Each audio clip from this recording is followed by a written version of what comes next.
Olá, olá, boa tarde para você que está ligado aqui na TV Difusora. Vamos que vamos até as 2h15 da tarde com os principais assuntos dos bastidores da política, dos corredores do poder. Prestação de serviço também aqui no nosso Jornal da Difusora em sua primeira edição. Hoje na bancada conosco Eduardo Ericeira, John Coutrin, Gisele Marques e Kate Almeida. Vem com a gente aqui, ó. Estamos juntos nesta quarta-feira e a gente confere agora os destaques de hoje. Em São Luís, professores aderem a protesto nacional da categoria. Inácio Melo, marido da senadora Elisiane Gama, assume comando do PSDB. No Maranhão, o deputado Hildo Rocha fala sobre escolha de candidato ao governo do estado e não descarta compor chapa majoritária. Pesquisas para presidente mostram a diferença entre Lula e Bolsonaro está diminuindo, hein? Você vai ver aqui no Jornal da Difusora a questão da flexibilização da obrigatoriedade do uso de máscaras em alguns municípios maranhenses. Imperatriz já avisou que não vai aderir a esse novo decreto do governo do estado. Essas e outras notícias agora no Jornal da Difusora, primeira edição.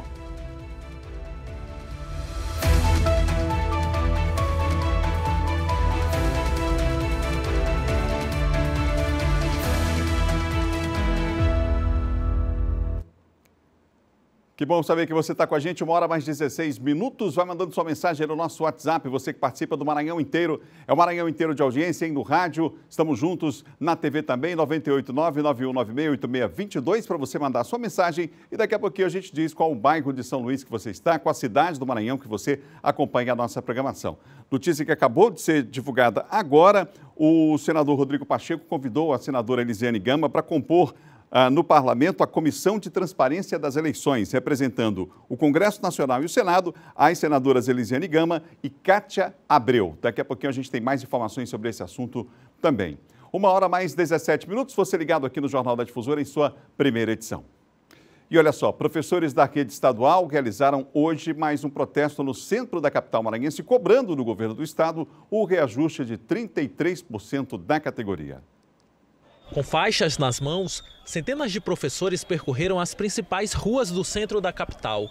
Eles caminharam em direção à Praça Dom Pedro II, onde permaneceram concentrados. No dia marcado pela mobilização nacional da educação, os trabalhadores foram às ruas reivindicar principalmente a garantia do reajuste salarial. A principal é a gente poder garantir que os professores, não só os professores de São Luís, mas os professores do estado tenham reajuste salarial. Em São Luís a gente está há 5 anos sem reajuste. Além dessa pauta, outra pauta principal são as condições de escola. A gente quer escolas com condições de trabalho que possibilite reforma para a garantia do protocolo sanitário e das condições pedagógicas para o ensino. Em São Luís, a mobilização reuniu professores do município e do estado, que defendem o cumprimento da lei do piso e do Estatuto do Magistério. E além do governador descumprir a lei do piso salarial nacional, que é uma lei federal, ele também descumpre a lei do Estatuto do Magistério, quando insiste em não reajustar no mês de janeiro os vencimentos dos professores no mesmo percentual de 33,24% estabelecido pelo reajuste do piso salarial nacional. Além do reajuste salarial, os profissionais da educação também exigem melhores condições de trabalho. O Gilvan, por exemplo, é professor de uma escola na zona rural, que, de acordo com ele, ainda não retomou as atividades devido às condições estruturais que a unidade se encontra. É uma escola que atende 10 comunidades na Vila Maranhão. Então nós temos uma carga de professor que já remonta 5 anos. Para ser mais específico, nós temos lá 2 professores trabalhando à noite, né? Um com português e outro com matemática, faltando todas as outras disciplinas da componente curricular, como história, geografia, filosofia. Então não tem a mínima condição de começar sem material humano, muito menos sem condições de receber alunos e professores. Você ligado aqui no Jornal da Difusora em sua primeira edição. Esse protesto aconteceu hoje pela manhã aqui na capital do estado do Maranhão, portanto hoje aqui em São Luís. A gente pediu aqui uma nota para o governo do estado em relação a essa manifestação. Tiago, me ajuda aqui, por favor. Em nota, A Secretaria Municipal de Educação informou que a manifestação dos professores no Maranhão, ocorrida hoje, é de âmbito nacional, organizada pelas entidades da categoria. A CEMED informa ainda que o projeto de lei que garante o cumprimento da lei do piso dos profissionais da educação no município se encontra na Câmara de Vereadores desde o dia 4 de março para apreciação do Legislativo. Por fim, a CEMED, a Secretaria de Educação, reforça que segue aberta ao diálogo, inclusive com uma mesa de negociação instalada para tratar das demais pautas dos profissionais da educação. Já a Secretaria Estadual de Educação, a gente falou da Secretaria Municipal de Educação. Secretaria Estadual de Educação, até agora, não se manifestou. 1h mais 20. Você ligado aqui no Jornal da Difusora em sua primeira edição. Muitos assuntos, a pauta está cheia aqui, a gente vai tentar zerar essa pauta hoje aqui com os principais assuntos do dia. A gente já vai a Brasília, a gente está com um probleminha de sinal lá com a Raniele, mas assim que estiver ok, a gente já recebe o sinal verde aqui para acionar a Raniele por lá. Inclusive, nesse momento está acontecendo uma reunião no Senado da Comissão de Constituição e Justiça, analisando a proposta de reforma tributária e a gente vai trazer já as informações para você. Bota na tela o número novamente do WhatsApp para as pessoas participarem com a gente, mandando mensagem, você aqui de São Luís, você do interior do estado também, 989-9196-8622 para você participar com a gente. Agora sim, vamos a Brasília. A Comissão de Constituição e Justiça, como eu falei ainda há pouco, está analisando a proposta de reforma tributária. Quem está lá na capital federal, lá no Congresso, é a Raniele Veloso. Raniele, boa tarde para você. Como é que está a reunião aí? Boa tarde, Roberto. Boa tarde a todos que nos acompanham ao vivo, direto de Brasília. Bom, eu estou exatamente aqui no corredor da Comissão de Constituição e Justiça do Senado, porque eu logo aqui atrás dessa sala. E nesse momento, os senadores estão ainda debatendo se vão ou não votar a proposta ainda hoje. O relator é o senador Roberto Rocha, do PSDB do Maranhão, e ele quer que, de fato, votem hoje, porque, de acordo com ele, quer resolver logo a vida dele no Maranhão. É essa mesma frase expressa que ele utilizou agora há pouco. Se aprovado ainda hoje esse texto, vai para a plenária, de acordo com o presidente do Senado, Rodrigo Pacheco. Esse texto, Adalberto, ele diz respeito principalmente sobre a simplificação dos impostos aqui no Brasil. No caso, seria só imposto, seria um imposto sobre valor agregado, dividido em dois: o CBS, Contribuição sobre Bens e Serviços, que englobaria ali os federais, PIS, COFINS e IPI, e o IBS, Imposto sobre Bens e Serviços, que englobaria o ICMS e o ISS. E isso ao longo dos 40 anos. Para a transição, é muito tempo.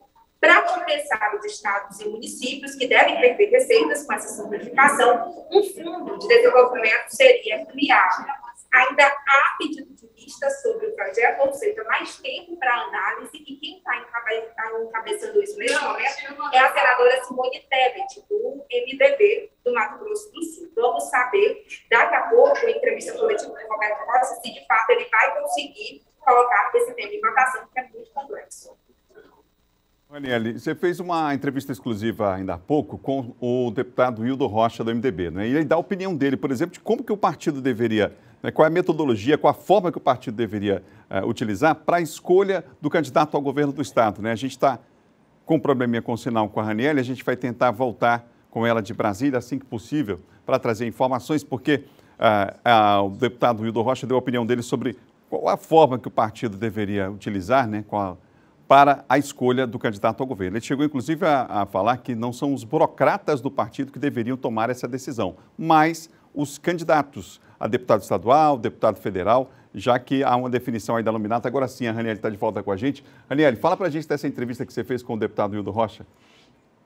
De volta, olha, Adalberto, foi isso, viu? Ele falou sobre o apoio do MDB ao chapa majoritária do Maranhão, falou sobre praticamente todos os pré-candidatos, mas disse que quem, de fato, vai escolher não será ali os nomes que vão compor a chapa, tanto federal quanto estadual, que deve somar aí cerca de 40 pré-candidatos. Vamos escutar. Ele também fala, inclusive, sobre ali a possibilidade do MDB integrar uma chapa majoritária, indicando um vice. Vamos escutar.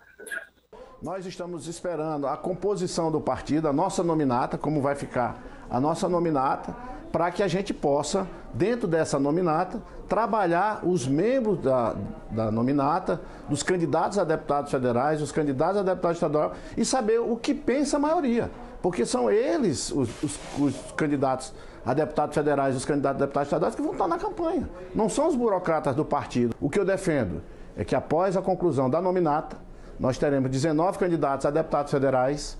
Esses 19 candidatos a deputados federais é que tem que decidir quem deve ser o nosso candidato ao governo.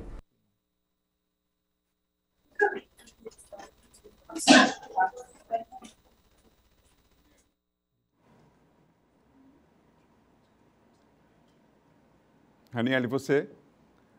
vamos voltar com a Raniele agora falando sobre um outro assunto, que é a União Brasil.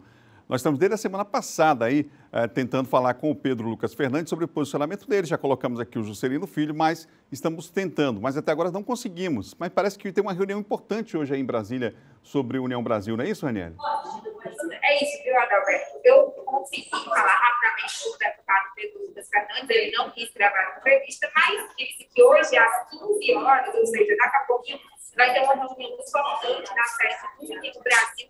E acredita que vai sair de lá com alguma resposta sobre a definição ou não do comando da sigla no Maranhão.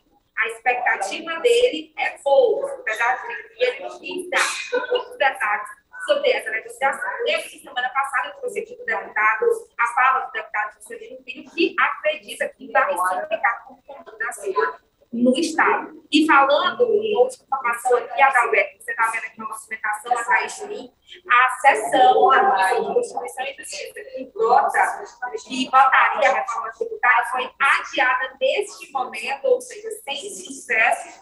O senador Roberto Costa tentou articular, mas não conseguiu, agora vai ficar para a semana que vem. Obrigado, Raniele. Obrigado pelas informações, viu? Raniele acompanhando na porta ali da comissão, lá no Senado Federal, por isso o sinal não estava muito bom ali, é complicado realmente o sinal naquela região ali, nessa área do Congresso Nacional, não é muito fácil não, mas ela conseguiu, acho que deu para você entender, a reunião foi suspensa, ficou para a semana que vem, houve uma articulação no sentido de tentar apreciar a matéria hoje, no caso a proposta de reforma tributária, mas ela não passou, então portanto fica adiada para a semana que vem essa discussão. A gente falava sobre União Brasil, só para não perder o link. Keiti Almeida, o deputado Juscelino participou de uma primeira reunião da Comissão Nacional. Boa tarde. Muito boa tarde, Adalberto. Boa tarde aos meus colegas, a vocês que acompanham pelo rádio e pela TV. Sim, ontem, inclusive, ele participava dessa reunião, ele que é membro da Executiva Nacional, né, do União Brasil, deliberando, inclusive, por comissões, né, que pudessem compor aí nos 10 estados. Falava, inclusive, da situação do Maranhão também. A gente coloca agora para você ver e ouvir. Olá, amigos e amigas. Acabamos agora, como vice-líder do partido e membro da Comissão Nacional do Partido União Brasil, de participar da primeira reunião da Comissão Nacional do Partido, onde tratamos da deliberação de algumas comissões provisórias de alguns estados. Foram tratados hoje sobre 10 estados da federação que foram aprovados, os demais ainda serão tratados em novas reuniões, como é o caso do meu estado, do Maranhão. Aqui nós colocamos, como vice-líder do partido, como membro da Nacional, todos os nossos pontos de defesa para a construção aí do partido forte no Maranhão, com todo o nosso grupo político. Acredito que em breve estaremos deliberando e aprovando e construindo a União Brasil forte no nosso estado do Maranhão. Muito bem, está aí a fala, Adalberto. Portanto, essa é a posição do deputado Juscelino em relação à União Brasil, e a Raniele trouxe agora a informação desse encontro hoje lá em Brasília. O Pedro Lucas Fernandes também confirmando essa reunião hoje para definir como é que a situação vai ficar, por exemplo, aqui no estado. Vamos retomar um outro assunto que a gente falou agora direto de Brasília, que foi a questão do MDB. John Coutrin. Boa tarde, Adalberto. Boa tarde aos colegas, boa tarde a todos que estão nos assistindo, nos ouvindo nesse momento. O Wildo Rocha deixou ali claro na fala dele que deu alguns recados primeiro, deu alguns recados, depois ele fala sobre essa decisão do MDB aqui no Maranhão. A gente sabe que ele fala que tem que ouvir a bancada de deputado estadual e federal. Até o momento, os que se pronunciaram, inclusive os deputados eleitos, têm manifestado apoio dentro do MDB pela pré-candidatura do vice-governador Carlos Brandão. Pelo menos os que se manifestaram, você pega Arnaldo Melo, Socorro Aquim, da bancada estadual, os nomes que já, o próprio Roberto Costa, esses deputados do MDB, como ele fala, que tem que ouvir a bancada, pelo menos a estadual já se decidiu pelo Carlos Brandão. A federal, bancada federal, você tem o João Marcelo, o Hildo Rocha, não é? O Hildo tem a posição dele, já está manifestada, externada aí. Ele defende desde o começo uma candidatura própria, fala da Rosana Sarney, mas a Rosana Sarney vai ser candidata federal também. Ele já traz uma informação nova, que ele defende também aí, né, ou vice ou o partido indicar o nome do senador. Dentro do MDB é uma construção também, eu até falava com o Roberto Costa, o Roberto Costa dizia o seguinte, não tem por que a gente apoiar o Carlos Brandão e não apoiar o Flávio. Mas ele fez uma observação, são duas coisas distintas, duas discussões distintas dentro do MDB. Uma discussão é o apoio em relação ao Brandão e outra discussão no MDB é em relação ao apoio ao Flávio. A discussão em relação ao Brandão já está bem amadurecida. O próprio Roberto Costa falou que já é praticamente definido. Em relação ao Flávio, eles ainda estão construindo dentro do partido esse apoio a ele ao Senado. Por isso que o Hildo Fala defende aí, né, uma candidatura majoritária do próprio MDB. Mas o partido, o próprio Roberto deu conversado com ele, disse que até o final do mês tem uma decisão relacionada a essa questão no Estado.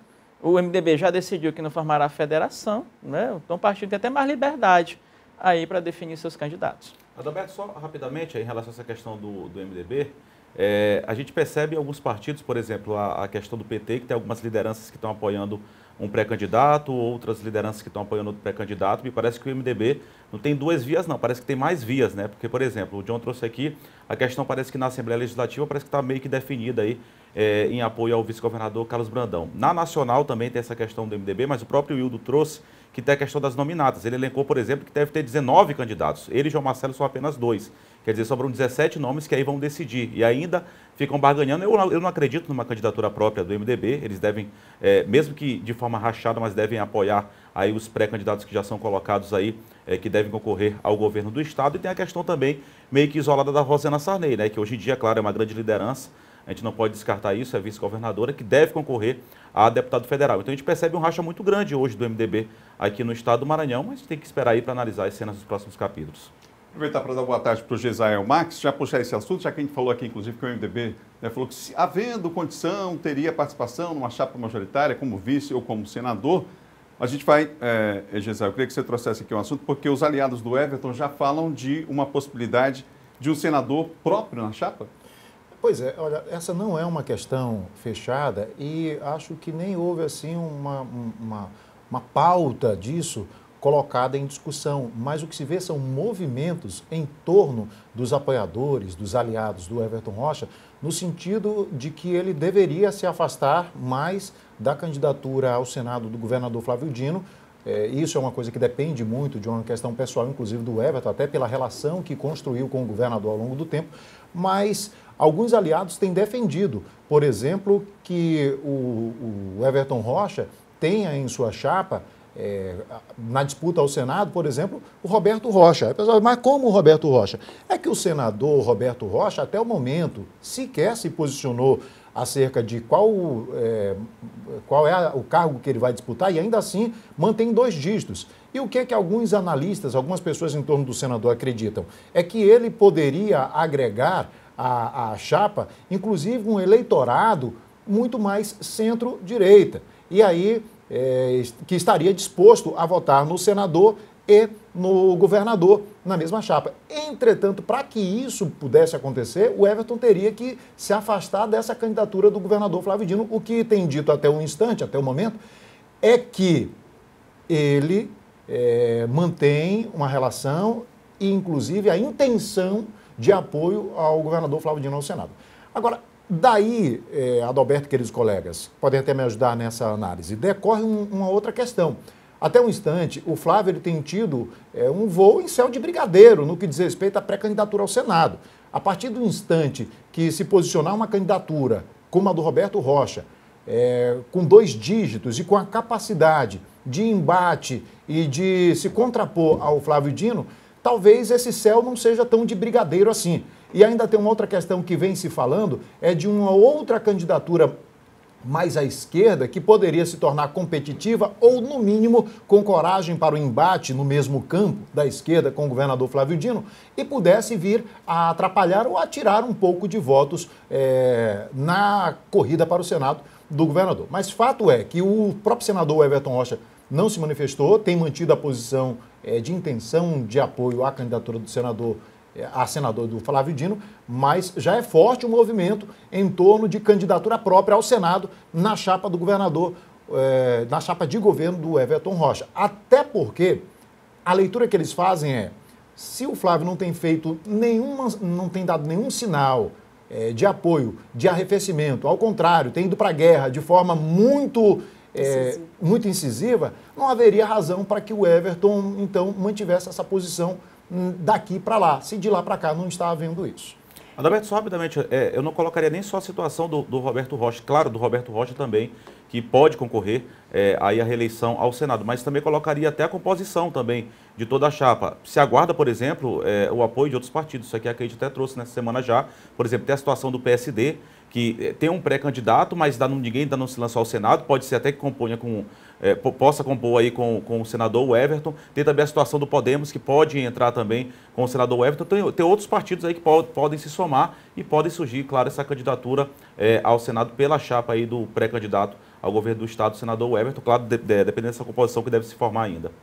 E eu tenho a impressão de que toda essa composição, claro que com o fechamento aí da janela até o final do mês, né, deste mês, isso deve se configurar muito mais concretamente. E a gente trouxe também, acho que na semana passada, acho que por meio do Eduardo, o anúncio, então, do vereador Marquinhos, e tem também somado ao vereador Marquinhos a Carla Sarney também, que já anunciou agora recentemente, foi inclusive porta-voz dessa informação, o próprio Raimundo Penha, né? Então existem esses dois movimentos da Câmara que devem sair, portanto, nos próximos dias. O fato é que o pensamento, né, a condução aqui do Geisel tem muito sentido, porque nós não podemos ter um nome apenas. Hoje se lida com um nome, né? Nós temos as pessoas, boa parte delas, elas têm conhecimento de um nome apenas, que é do governador Flávio Dino, mas nos próximos dias isso com certeza deve mudar, né? Bom, a gente vai falar agora no intervalo, a gente vai para o intervalo já, mas antes vamos falar da situação do PSDB, John Coutrinho. O Inácio Melo, que é marido da senadora Elisiane Gama, assumiu o partido? Assumiu, Adalberto. Ontem, já no final da tarde, já havia sido enviado os integrantes da nova comissão provisória do PSDB aqui no Maranhão, enviado à Justiça Eleitoral. E eu estou aqui com ela, né, que tem um presidente, que é o Inácio Melo, que é o empresário, né, e esposo da senadora Elisiane Gama. Aí tem outros membros também na comissão provisória até que chamaram a atenção, né? O próprio Tiago Medeiros, que é um aliado do Luiz Fernando. Tem o Pinto da Itamaraty, que continuou também, né? E tem o Sebastião Madeira também, né, que continuou nessa comissão. Então, chamou a atenção. Agora, a gente sabe que da força da senadora Elisiane Gama, né, da força que ela tem na direção nacional, ali do próprio PSDB com cidadania, é cotada para ser vice, inclusive do machado presidencial, do próprio João Dória. E aí, claro, se fala de partidos, né? O PSDB, obviamente, com o Inácio, pró Everton Rocha, e o Cidadania, né, com o Eliel, que é irmão da senadora, inclusive, Elisiane Gama, pró Brandão. Aí, quando se for discutir a federação, né, discutir na federação, tem que saber com quem o partido vai. É claro que a senadora Elisiane Gama tem muito mais força, muito mais prestígio ali na direção nacional desses dois partidos. E é provável que seja ela a comandante da federação, Exato. Apesar de não ter se cumprido aquilo que via se especulando anteriormente, de que ela iria assumir o PSDB. De qualquer maneira, literalmente está dentro de casa o comando do PSDB. E um desafio que o Inácio vai ter daqui para frente é de formar nominata, porque Exato. Ele é pré-candidato a deputado estadual e iria concorrer pelo PDT.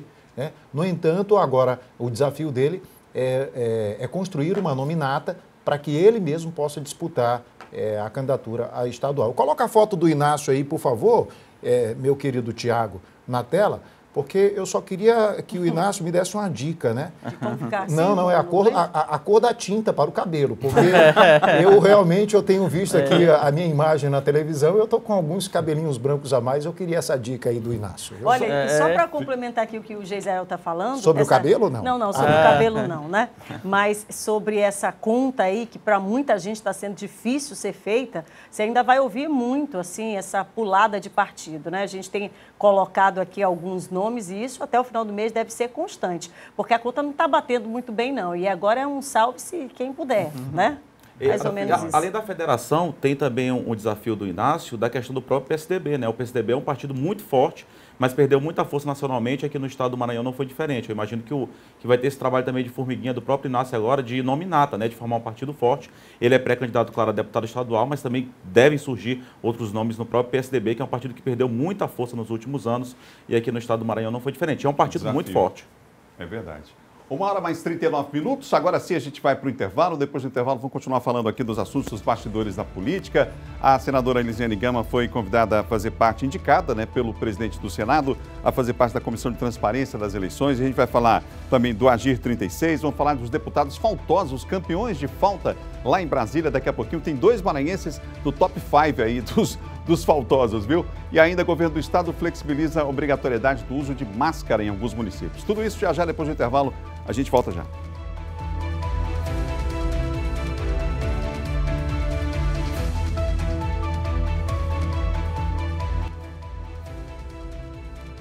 Já voltamos com o Jornal da Difusora em sua primeira edição. Vamos juntos até as 2h15 da tarde com muita informação. Nossa bancada aqui reunida, Eduardo Ericeira, John Coutrin, Geisael Marques, Kate Almeida, jornalistas da nossa bancada dessa quarta-feira. A gente vai agora falar ao vivo da região dos Cocais. Vamos para lá, vamos fazer o nosso giro no interior do estado, em Caxias. Aliás, Caxias está recebendo um evento, inclusive, para debater ações numa área que o Maranhão, infelizmente, ainda é campeão nacional, hein? Que é o trabalho análogo à escravidão, infelizmente. A gente vai debater, lá em Caxias estão sendo debatidas ações para enfrentar exatamente esse trabalho análogo à escravidão. José Carlos, uma boa tarde para você. Boa tarde, Adalberto. É isso mesmo. Infelizmente, o Maranhão lidera esse ranking vergonhoso, né, com estatísticas de trabalho análogo à escravidão. E esse encontro é importante, está acontecendo hoje e também amanhã. Envolve vários agentes públicos, a prefeitura e órgãos que fazem o combate e a prevenção ao trabalho escravo. A gente tem aí uma fala do Marcos Rosa, que é da Procuradoria do Trabalho. Vamos ouvir. Assim que nós recebemos as denúncias, nós instauramos inquérito civil, fazemos inspeções com o Grupo Móvel de Combate ao Trabalho Escravo, que é composto por diversas instituições, Ministério Público do Trabalho, Polícia Rodoviária Federal, Polícia Federal, Ministério do Trabalho. E assim que nós fazemos a inspeção nas fazendas, verificamos a situação de degradância, o Ministério Público chama o fazendeiro para fazer um termo de ajuste de conduta, ou então, caso o fazendeiro se recuse, o Ministério Público do Trabalho ajuiza a ação civil pública perante a Justiça do Trabalho. Tudo na defesa do trabalhador e no combate a essa prática vergonhosa que dura tantos anos, que nós estamos combatendo, principalmente eu estou desde 2007 aqui no Maranhão, vendo situações absurdas de violação aos direitos dos trabalhadores. E essas discussões tiveram início hoje pela manhã, duram também à tarde e vão até amanhã. Adalberto. Obrigado, Zé Carlos, pelas informações. 1h45, você ligado aqui no Jornal da Difusora. O governador do estado, Flávio Dino, assinou um novo decreto, novamente flexibilizando o uso de máscaras aqui na capital e em cidades com mais de 70% da população aí com pelo menos 2 doses da vacina contra a Covid-19. A informação completa agora você tem com o Ciro Mineiro. Olá, Ciro, boa tarde. Olá, Adalberto, boa tarde a você, boa tarde a todos aí no estúdio e também as pessoas que acompanham o Jornal da Difusora na sua primeira edição em casa ou no trabalho ou em qualquer parte, né, desse estado do Maranhão. Olha só, Adalberto, o uso de máscaras de proteção contra o coronavírus deixou de ser obrigatório em locais fechados nos municípios do Maranhão, onde mais de 70% da população já tenha tomado as 2 doses ou a dose única da vacina contra a Covid-19. É importante a gente especificar, né, ressaltar que essa determinação vale nos municípios que já tenham alcançado, que já tenham ultrapassado essa marca, né, de 70% da população imunizada contra a Covid-19. A nova regra consta no decreto publicado na edição da última sexta-feira no Diário Oficial do Estado. Agora, de acordo com a lei estadual, fica a critério de cada pessoa nestes municípios usar ou não a máscaras. Naquelas cidades maranhenses com menos de 70% do público vacinado com 2 doses ou dose única continua sendo obrigatório o uso de máscaras em locais fechados. Isso que a gente falou ainda há pouco, né? Em municípios maranhenses que ainda não atingiram, né, essa marca de 70% da população vacinada, o uso de máscaras permanece obrigatório. Aqueles totalmente vacinados podem ser liberados do uso de máscaras em ambientes fechados nesses municípios, se comprovada a totalidade do ciclo vacinal. O decreto também, Adalberto, traz normas relacionadas às servidoras públicas gestantes que não completaram o ciclo de imunização contra a Covid-19 e devem ser afastadas do trabalho ou manter as atividades de forma remota. Já aquelas servidoras gestantes que já tomaram a dose de reforço devem retornar à rotina de trabalho presencial. Ainda no que se refere às gestantes do serviço público, aquelas não vacinadas por questões de saúde devem ser também dispensadas do trabalho presencial, desde que apresentem um parecer médico. A norma da dispensa da máscara não se aplica às pessoas infectadas que devem usá-la se for preciso sair de casa.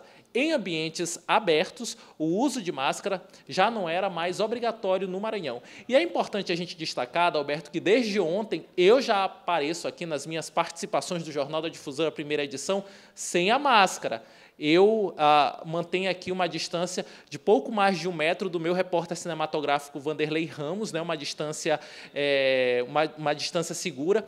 E é importante, fora daqui, em ambientes fechados, o cuidado continua sendo seguido. Eu continuo usando máscara em ambiente fechado. Claro que aqui no estado do Maranhão, em cidades como a capital maranhense, onde já se ultrapassou nesses 70% de pessoas já vacinadas contra a Covid-19, né, essa regra fica a critério de cada um.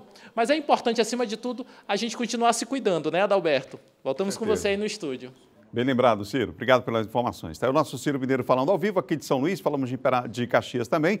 Agora a gente vai para a Imperatriz. Por lá, a Câmara aprovou o reajuste da educação e dos professores. Quem fala ao vivo para a gente os detalhes é o Marcelo Júnior. Olá, Marcelo, boa tarde.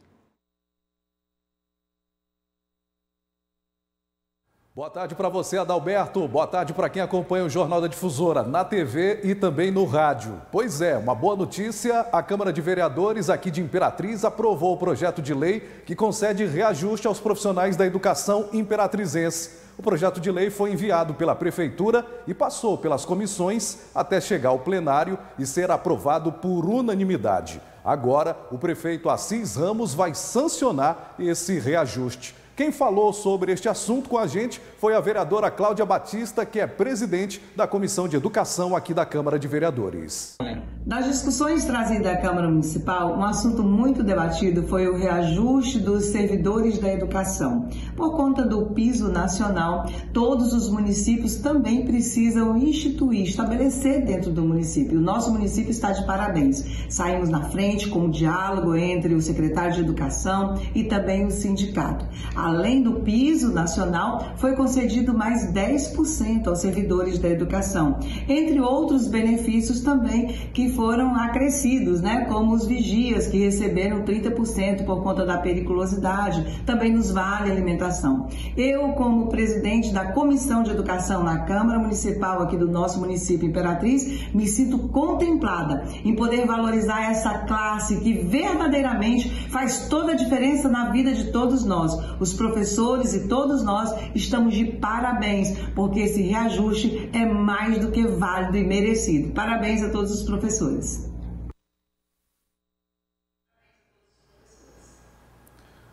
A gente falou ainda há pouco sobre... Uma medida importante e que traz muita segurança agora para os educadores locais e agora que a rede municipal está com 100% de aulas presenciais, um novo momento da educação aqui de Imperatriz, Adalberto.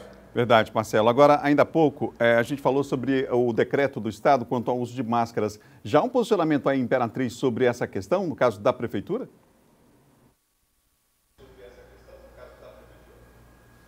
Bom, aqui na cidade de Imperatriz, Adalberto, ainda não está autorizada a retirada do uso de máscara em ambientes fechados.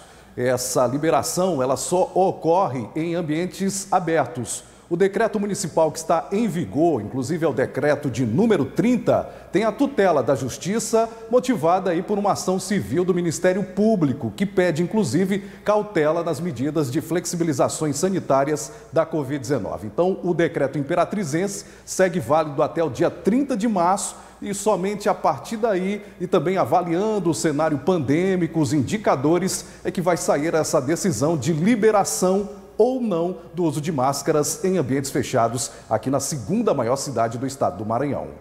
Obrigado, viu, Marcelo, pelas informações. Daqui a pouquinho sobre esse assunto a gente vai gerar com os nossos comentaristas, já falando sobre essa questão do novo decreto relacionado à flexibilização do uso de máscaras, tá bom? Uma informação agora importante para você que nos acompanha em todo o estado. A Prefeitura de Pedreiras decretou situação de emergência em razão das chuvas nos últimos 2 dias. A gente tem, inclusive, aqui o decreto da Prefeitura de Pedreiras. Claro que a partir de agora uma série de medidas vão ser tomadas em relação a essa situação. Chuva muito forte em toda a região. Aí está o decreto que foi divulgado agora há pouco pela Prefeitura de Pedreiras. Eu repito, situação muito séria da região, chuva intensa. E aí a Prefeitura decretou situação de emergência, portanto, no município em razão das chuvas. É claro que isso aí vai ser comunicado, inclusive, a Brasília. Você tem uma série de mudanças aí a partir desse decreto de emergência lá no município. O reconhecimento por parte, inclusive, do Ministério lá em Brasília deste decreto, portanto, que foi agora, foi divulgado agora há pouco pela Prefeitura do município de Pedreiras, tá bom? 1h mais 53 minutos, você acompanhando aqui o Jornal da Difusora. Vamos fazer o seguinte agora, já, aquele alô para você que manda mensagem para nós pelo nosso WhatsApp, você que fica mandando mensagem para a gente aqui de vários pontos da cidade de São Luís e também do interior do estado, viu? Mas nesse instante, Caxias e Imperatriz vão seguir com a programação local.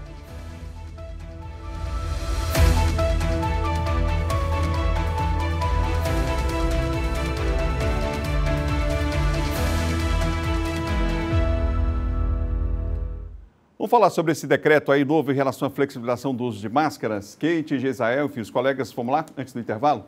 Quer falar, Kate? Deixa você começar. Eu queria só fazer uma seguinte observação. Até o momento, as decisões tomadas pelo governo do estado, especialmente pelo governador Flávio Dino, elas têm sido, diante inclusive de uma situação que a gente nunca tinha enfrentado, na maior parte das vezes acertada. Isso porque ele se cerca de técnicos, de cientistas, de pessoas que dão essas orientações. Eu vou continuar usando máscara, enfim, essa desobrigação não é uma obrigação de não uso, é uma desobrigação de uso. Eu só queria fazer uma pequena observação nesse instante, feita a ressalva inicial da fala, de que eu me preocupo que essa decisão, neste momento, ela tem um elemento a mais do que a orientação técnica e científica. Seja uma questão política, né? Uma motivação política, porque, de fato, desde que foi obrigado o uso de máscara, tem sido até uma questão, às vezes, enfadonha para alguns, né? Muita gente não quer, não gosta. E, tendo em vista aí uma pré-candidatura, é claro que qualquer um quer sair bem com a população, e aí eu só temo isso, que essa seja uma decisão que também esteja contaminada com essa intenção de sair bem, de sair bacana com quem tomou essa como uma medida antipática, ou seja, essa obrigação como uma medida antipática. E agora dizendo, não, agora eu vou relaxar um pouquinho porque eu quero ficar bem com essa galera. É só essa observação que eu gostaria de fazer. Eu vou continuar usando a máscara, pelo menos em locais fechados e locais públicos onde eu tiver a oportunidade de usar, eu vou usar. É isso, bom senso, né? Eu ia convocar aqui o bom senso. Eu acho que essa pandemia ela chegou para mostrar muitas coisas, inclusive a questão da educação, né? A educação sanitária, né? E numa outra oportunidade a gente observou aí a liberação dessa máscara e eu acho que 2 meses no máximo depois foi necessário retornar com ela. Então, bom senso, né? Sempre é bom, nunca vai ser demais. Tem um tempinho ainda, Roberto, para comentar? Rapidamente sim. Não, só falar rapidamente, eu acho que isso é uma medida que traz muita hipocrisia. Por quê? Porque a gente percebe que mesmo com o decreto vigorando, tem muita gente que anda sem máscara. Eu acho que parte muito da conscientização das pessoas, entendeu? Se eu sei que tem uma pandemia, meio uma pandemia, quantas pessoas a gente não vê hoje andando sem máscara, com máscara, não respeitando o decreto, em ambientes até fechados, a gente vê muito isso. Eu acho que parte muito da questão da consciência da pessoa. E lamentar aqui, e aqui é uma opinião inclusive do secretário estadual de saúde, o Carlos Lula, que disse que era algo que as pessoas deveriam se acostumar, porque muito provavelmente essa vacina vai acontecer todos os anos, vai chegar até a da gripe agora em abril, provavelmente deve vir uma 4ª dose aí. Então é de se lamentar muito que as pessoas não estão vacinando, pelo menos uma boa parte ainda não continua vacinando, e não é se acostumar a usar máscara, tem que se acostumar a vacinar, porque provavelmente a gente vai ter que vacinar todo ano. Nossa fala aqui não é hipócrita, eu digo isso porque as pessoas estão vendo a gente sem máscara, não é hipócrita, nós estamos num ambiente controlado, inclusive... Não, José, não disse que a hipocrisia é a fala de vocês, não, eu disse que as pessoas... Não estou falando em relação a você, não. Eu já estou me precavendo ao que as pessoas podem dizer, porque, em geral, é o que acontece. Então, assim, estão falando isso para estar todo mundo sem máscara no estúdio. Claro, a gente está num ambiente controlado, inclusive com todas as precauções que já foram tomadas pela emissora, que a gente sabe que a gente não precisa levar ao ar os procedimentos que a gente faz aqui nos bastidores. Sim. É só para que as pessoas entendam que isso aqui é um ambiente controlado e por isso a gente está sem uso de máscara dentro do estúdio. E estamos vacinados. Também. E usamos a máscara até segundos antes de entrar no ar. É assim que funciona. E assim que sai. Um pouquinho antes. E assim que sai. Terminou o programa aqui, a gente já está colocando a máscara. E assim, você está olhando a gente aqui um pertinho do outro, mas essa distância não é a real, viu? Não é real. É o quadro que você olha aí do outro lado. Bem lembrado, Kate. Faltam 2 minutos para as 2 horas da tarde. Vamos juntos aqui até as 2h17, 2h18, com as informações do Jornal Nacional da Difusora no rádio e na TV. A gente vai agora para o intervalo. Na volta do intervalo, nós vamos falar sobre a demora do governo do estado na resolução dos problemas envolvendo comunidades atingidas por barragens. Essas e outras notícias já depois do intervalo. A gente volta em instantes.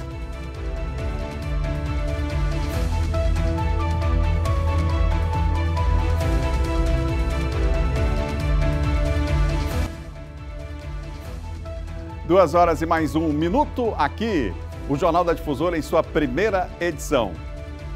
Hoje aqui na bancada, Eduardo Ericeira, Diogo Coutrin, Gesael Marques e Kate Almeida. E, aliás, hoje é porque eu ia usar um adjetivo aqui para qualificar mais ainda a nossa colega e desistir no meio do caminho, mas eu quero mandar um abraço especial para Maria Clara, rapaz, que está completando hoje 18 aninhos, está acompanhando a gente. Parabéns, saúde e paz, viu? Acompanhando aqui todos os dias do nosso Jornal da Difusora. São 2 horas e mais 2 minutos. Deixa eu te falar uma coisa. Você já pensou em morar pertinho da praia, hein? Pagando prestações que cabem no seu bolso? Olha, chegou a sua hora, hein? O Costa Araçagi Condomínio Clube é para você, é isso mesmo. Olha só, ITBI, registro grátis, condições especiais e facilidade do seu financiamento. Área de lazer completinha, apartamentos de 45 e 47 metros quadrados. Chama aí no WhatsApp, vai. Olha o telefone. Para fazer o melhor negócio da sua vida, liga agora. Manda mensagem 991090335 ou 991884845. Olha, seja para investir ou para morar, o Costa Araçagi é o lugar. O empreendimento Franeri Tenda. Dona Kate, o apartamento da senhora é babado. Tem até vista para o mar e é pertinho da praia. Um escândalo. Minha irmã, morar aqui no Costa Araçagi Clube foi a melhor decisão em toda a minha vida. E olha, eu paguei R$ 2.300 de entrada e as taxas foram todas gratuitas. Tu acredita? Tudo bem facinho. Entendi, Dona Kate. É barato mesmo. E tem segurança, aqui tem piscina, tem espaço para festa, tem quadra.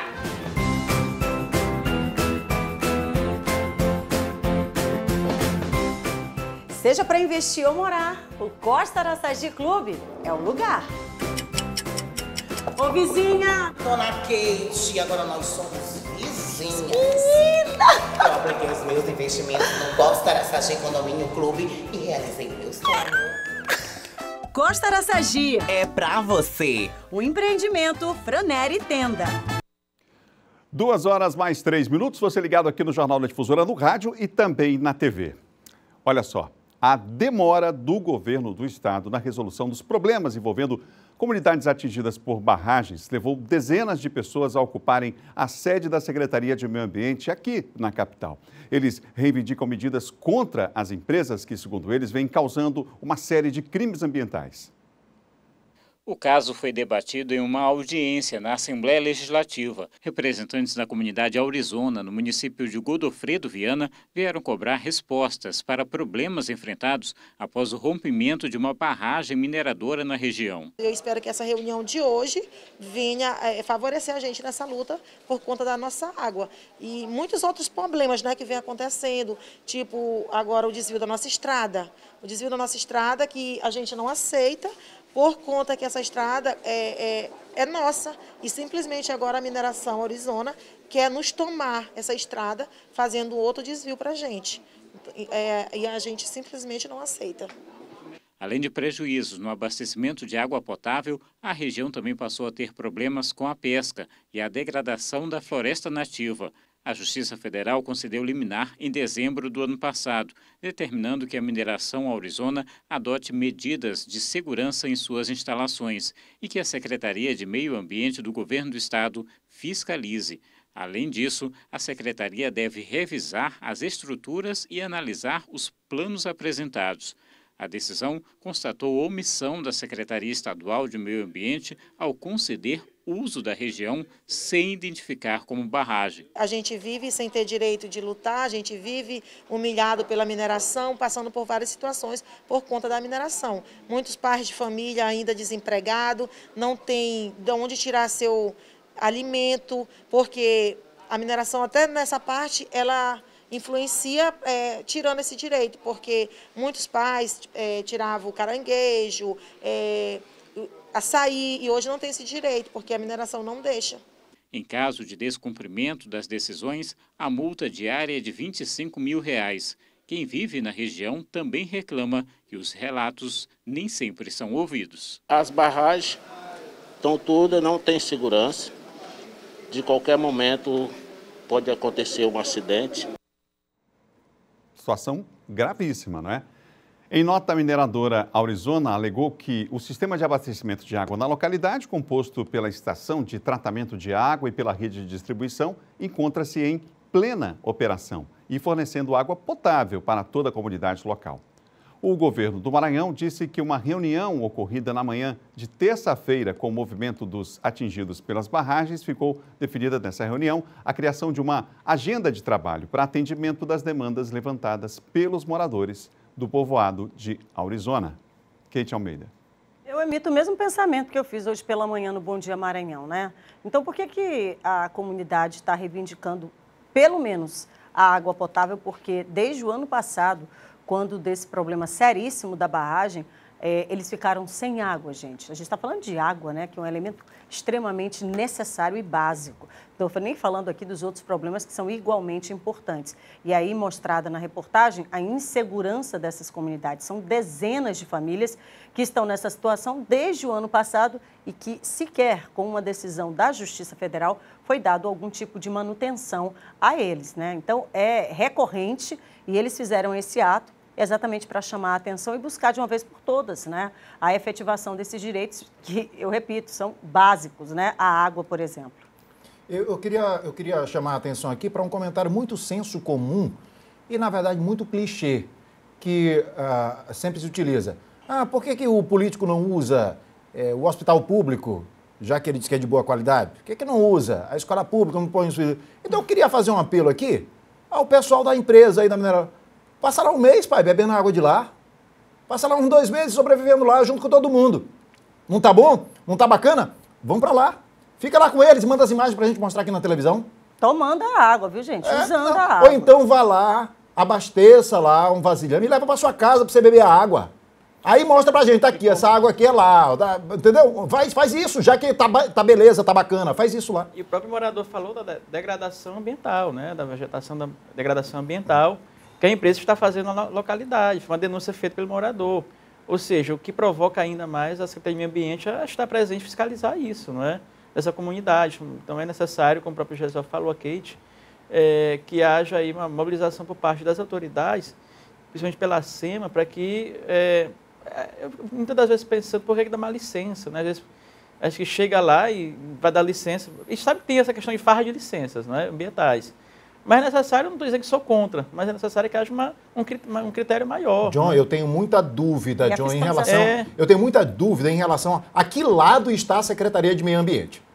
É de que lado? É do meio ambiente ou é contra o meio ambiente? É a Secretaria de Meio Ambiente ou é a Secretaria contra o meio ambiente? Eu tenho muita dúvida em relação a isso. Adalberto, esse trabalho de mineração, extrativismo, qualquer tipo de trabalho econômico que gera riqueza é importantíssimo, mas... Como o John trouxe aqui, o Geisel trouxe agora também, não dá para ser liberando licença para fazer esse tipo de atividade em qualquer área. Outra questão delicadíssima é essa questão de água potável, né? É o convite também que eu reitero aqui. Agora, só chamar uma atenção também para essa questão das barragens, que foi debatido. Isso é um problema antigo e eu fico muito na torcida, são barragens antigas. Eu acho que as autoridades públicas elas têm que ter muita atenção em relação a essa questão das barragens. Se a barragem dessa romper, você já viu o desastre que pode acontecer. A gente viu em Minas Gerais a questão de Brumadinho. É uma água que vai descer e pode devastar toda uma cidade. Tem a questão da barragem de Flores, por exemplo, que eu acho que há uns 5 anos atrás, mais ou menos, ou até menos que isso, teve um risco muito grande por conta das fortes chuvas. E assim, eu acho que as autoridades públicas têm que se ligar muito nessa questão de barragens, porque se acontecer algo, claro que a gente não torce, pelo amor de Deus, seria um desastre para o Estado, para as cidades, poderia acontecer alguma coisa. Não é torcer, mas eu entendo a tua fala, mas eu queria dizer o seguinte, não é torcer, mas vai acontecer mais. Eu vou te dizer por quê. Por causa das mudanças que foram feitas, inclusive na legislação em Brasília, pelos nossos deputados federais e pelos nossos senadores. E quando eu digo nossos, do Brasil. Não estou me referindo especificamente a senadores e deputados do Maranhão, não, porque muitos deles votam, inclusive, contra essas mudanças, que são estapafúrdias e que são importantes no sentido de que elas vão permitir que acidentes como esse aconteçam com mais frequência mais para frente. Quer ver? Escute só, por causa de um desmonte que está sendo realizado no governo Bolsonaro dessas políticas de proteção do meio ambiente. Aí quando acontece um fato lamentável como ocorreu lá em Minas Gerais, a gente fica todo, mas aconteceu essa tragédia. Claro que tem que impactar com a tragédia, com vidas sendo perdidas. Mas às vezes a situação está acontecendo aqui no nosso estado, o perigo está aqui no estado e a gente às vezes não enxerga. E uma outra coisa, só para fechar desse assunto também, assim, pontuando e concordando com os colegas, agora que se vai fazer uma agenda de trabalho com a comunidade, quer dizer que até então não se sabia que o problema estava acontecendo, porque foi isso que foi essa a resposta dada pelo governo do estado. A partir de agora, uma agenda de trabalho com a comunidade. A gente vai continuar acompanhando para saber se essa agenda de fato foi cumprida e se a resposta à comunidade está de fato ocorrendo a contento. Vamos continuar acompanhando. Com decisão da justiça, viu, Adalberto? Pois só agora, né? É preciso obrigar, quer dizer, é preciso ser obrigado para tomar uma medida que o bom senso já manda, né, que seja tomada, enfim. A resposta é só uma miguelagem ou vai de fato acontecer alguma coisa? É isso que a gente vai acompanhar. São 2 horas e mais 11 minutos, você ligado aqui no Jornal da Difusora. Vamos agora ao Municípios em Foco. Respira fundo, Jéssica Lima.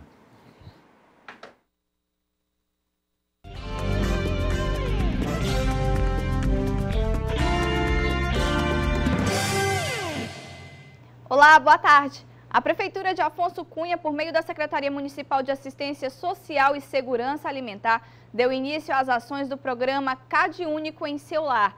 A iniciativa tem o objetivo de aproximar a equipe de atualização cadastral da comunidade.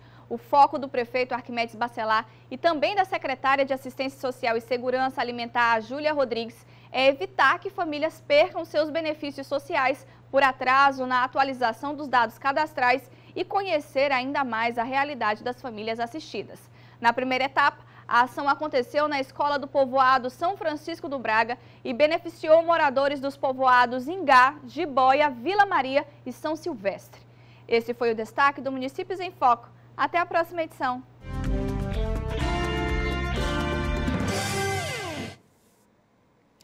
2 horas e mais 13 minutos. Em um evento realizado aqui na capital, o governador Flávio Dino pediu desculpas e reconheceu que não deu para fazer tudo o que queria, Tio Coutrinho. Sim, na plenária ontem do PCdoB, centenário do partido, o governador Flávio Dino fez um discurso que encerrou o ato, Adalberto, e ele fez questão de dizer até de forma surpreendente que não conseguiu fazer tudo o que ele queria durante os 7 anos de governo dele. Não é? Ele pediu desculpas, inclusive, por não ter conseguido, disse que a perfeição só Deus mesmo não dá para fazer tudo perfeito, mas reconheceu que aquilo que ele tinha em mente não conseguiu executar. Mas ele também aproveitou para dizer que durante esse tempo todo ele conseguiu implementar algumas marcas, não é? E ele destacou também ele respondeu também alguns questionamentos sobre o que se chama de grandes obras, que são obras estruturantes, grandes obras do governo dele.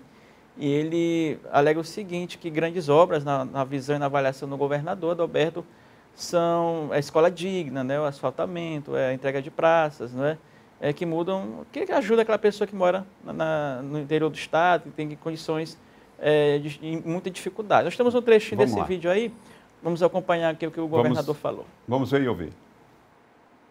Mas eu quero começar de um modo talvez surpreendente para quem não me conhece direito. Eu quero começar pedindo desculpas.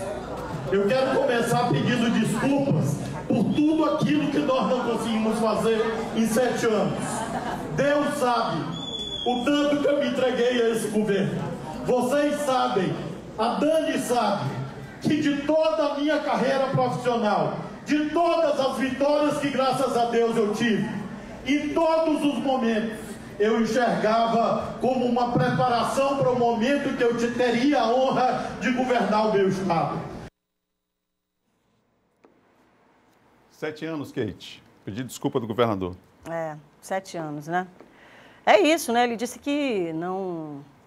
se eu não estou enganada, ele disse ali que nem Jesus agradou, né? Que não dava para fazer tudo, aquela coisa toda. Mas 7 anos é bastante tempo, né? Muito tempo. E as ações ali elencadas pelo governador com relação às promessas à época, né? Basta a gente fazer um exercício rápido ali para pegar, pelo menos no último ano de governo, né? O que é que foi prometido, fazer uma conta rápida para saber se de fato deu para chegar ali pelo menos nos 50%. Eu acho que esse deve ser um grande exercício de todos nós que somos cidadãos eleitores, né? Fica a reflexão aqui. Acho que ele admitiu ali, né? Ele disse que quem conhece sabe que era um momento difícil, né? Bom, cada um sabe de si. Mas eu acho que o exercício e a leitura que fica para todos nós que somos eleitores é que esse é um ano em que, se nós quisermos mudar alguma coisa, o cenário para os próximos anos, é de fato observar aquilo que está prometido, que foi prometido, e aquilo que de fato caminhou e que chegou perto ali do que realmente deveria ser. Esse é um exercício, não é fácil não, mas a gente precisa fazer. Gisele?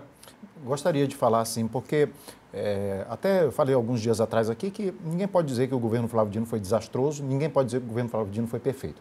Teve muitos acertos, evidentemente que, dependendo do ponto de vista que a gente olha, 7 anos é muito ou 7 anos é pouco, né? Do ponto de vista de quem sofre o problema, acha que 7 anos é muito para não ter chegado à solução. Do ponto de vista de quem está do outro lado do balcão tentando resolver, acha que é pouco. Então, eu vejo, inclusive, assim, mais uma vez, da mesma forma como eu falei em relação às máscaras, né? Em outro momento, um pedido de desculpas do governador Flávio Dino pareceria muito altruísta, né? Mas nesse momento, me parece assim que, deixa eu limpar um pouquinho a minha barra aqui pelo que eu deixei de fazer. Mas de modo que assim, não viria nem necessidade de um pedido de desculpas, mas não deixa de ser grandioso sempre quando alguém pede desculpas. É sempre um ato de grandiosidade pedir desculpas. Entretanto, isso não dá para você colocar um pedido de desculpas como algo que é uma solução para quem deveria, enquanto gestor, ter feito. E acho que o governador Flávio Dino fez muito. Fez bastante realmente em 7 anos, e se a gente for comparar algumas coisas, e a gente pode ver a diferença ao longo do tempo.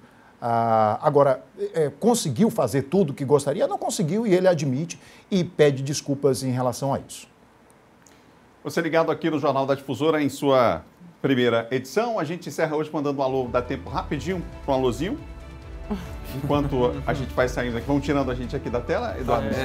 Mandaram aqui de Araiosa, não colocaram o nome, tem também aqui da Vila Passos, Retiro Natal, a Edna está acompanhando a gente, tô sempre assistindo vocês, acabou não colocando o nome, mandou um abraço para todo mundo, coloca o nome de onde está falando, né? Colocou a foto aqui. E até amanhã. Também não colocou o nome.